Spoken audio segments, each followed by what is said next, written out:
Good morning, explorers. It is January 6th, day 6 of posting every day about culture and going abroad. And I am summing up my short series about the things we misunderstand about culture shock. That culture is huge. It is everything that tells you what is normal. That we should not be talking about culture shock, but rather culture fatigue. And that it is not something you can learn about or prepare for in the sense of avoiding the effects of culture fatigue. But let's talk about what it looks like, how to recognize it, because the main problem is that it is very insidious and subtle, and what you can do about it. It looks like fatigue. Some people call it, I diagnose it kind of as depression or homesickness. Some people really think that they are sick and go to the hospital for it. It is just the process of your brain doing so much more work than it is used to because it is trying to interpret all of these kind of slightly strange behaviors, actions, the way people say things, the way people interact with you, and your brain is on manual much, much more than it is used to because there are so many things that it processes automatically kind of in the background in your home culture. So look out for exhaustion, look out for a lack of patience, look out for little things getting on your nerves, look out for a little voice in your head saying, why can't these people just be normal?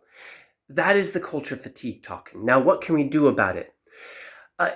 Basically, because it is the process of your brain processing a lot more than it usually does, you need to give it time and resources to do that. If you're feeling exhausted, accept that you might need to sleep a little bit more at the beginning of this experience, or to take naps, to go to bed earlier, to give yourself more time to sleep in.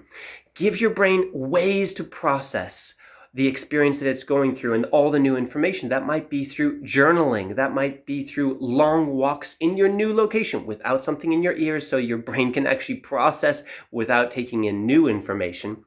It might be talking to friends who are going through the experience with you or who have done it before to realize that you're not alone and this is nothing new. It is about finding a balance, and that balance will look different for everyone. Or we could call it like trying to run a marathon. If you get up tomorrow and say, I'm going to run a marathon, I'm going to be fully immersed in this culture, I'm only going to speak the local language, then you're going to break a leg and you're going to get burned out. It's about pushing yourself out of your comfort zone a little bit each day, but also respecting your limits and accepting that your brain is going through a lot right now and you need to give it time to get used to it and to adapt to it and give it space.